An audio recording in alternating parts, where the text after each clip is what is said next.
हमारे राष्ट्रीय अध्यक्ष जी ने भी कहा कि राजनीति राजमहलों में कैद थी, पैलेस की राजनीति होती थी, उसको सड़क तक ले जाना, गांव गलियों पगडंडियों तक ले जाना और गांव गली पगडंडी को मजबूत करना, ये बहुत आसान काम नहीं। ये काम उस व्यक्ति ने किया जिसका नाम मुलायम सिंह यादव है और जो नेताजी के नाम से मशहूर हुए। तो जैसा मैंने कल भी कहा था कि युग का अंत हुआ और इस युग के अंत को इतिहास दर्ज करेगा कि राजनीति को लोकोन्मुख बनाने में जिन लोगों की भूमिका थी, लोहिया जेपी की विरासत, कर्पूरी जी की विरासत को आगे ले जाने की, वो काम नेताजी ने किया। तो 39 से 2022 जब उनका देहावसान हुआ, ये एक छोटा सा सिनॉप्सिस है जिसके लिए नेताजी हमेशा इतिहास में याद किए जाएंगे। ठीक है, आपने कहा कि सड़कों तक राजनीति को लाना का निर्माण होता है, समाजवादी राजनीतिक सिस्टम अब सिमटते दिख रहा है, किनके कंधों पर अब ये जिम्मेदारी? देखिए, ये तो जिम्मेवारी लोगों के कंधों पे होती है। हमने क्या किया ना, अपनी राजनीति को व्यक्ति केंद्रित कर दिया।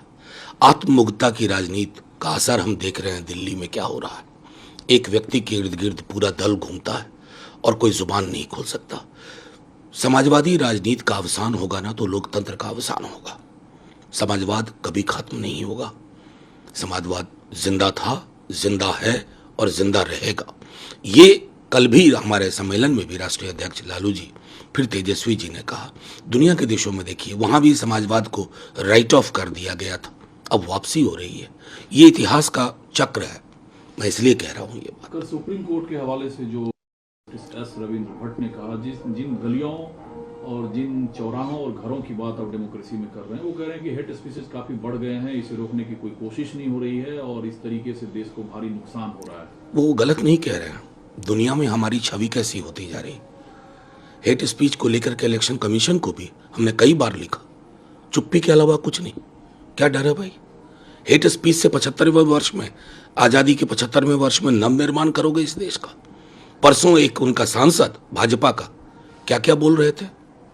क्या दुनिया में असर नहीं होता है कि देखिए एक इंडियन डेमोक्रेसी जिसका विशाल फलक था, हृदय था, उसमें ऐसे लोग सदन में बैठने लगे हैं। गोडसे को देशभक्त बोलने वाले व्यक्ति हमारे सदन में बैठते हैं। और तब ये तो कॉल प्रधानमंत्री जी और उनकी पार्टी को लेना होगा। हेट स्पीचेस का मेजर सोर्स बीजेपी और उससे जुड़े संगठन है। जब तक वो अपने में बदलाव नहीं करेंगे और बाकी के संस्थाएं, इवन सुप्रीम, मैं माननीय सर्वोच्च न्यायालय को भी कहूंगा कि आपको ऑब्जर्वेशन से आगे बढ़ना होगा, सिर्फ ऑब्जर्वेशन नहीं, आपके जजमेंट में ये चीजें आनी चाहिए ताकि लोगों को डर पैदा हो। सर, संपूर्ण प्रधानमंत्री ने जो कहा कि वो लंबे समय से लंबित कश्मीर मुद्दे को हल करने में सक्षम है क्योंकि वह सरदार पटेल के नक्शे कदम पर चल रहे हैं। उदाहरण जोड़ते हुए उन्होंने कहा कि अरबन नक्सलियों के कारण नर्मदा नदी पर सरदार सरोवर बांध बनने में 40 से 50 साल का समय बर्बाद हुआ, जिसे उन्होंने पूरा किया और वो सक्षम है कश्मीर मुद्दे पर। ये उदाहरण अच्छा नहीं है, उदाहरण बेहतर नहीं है।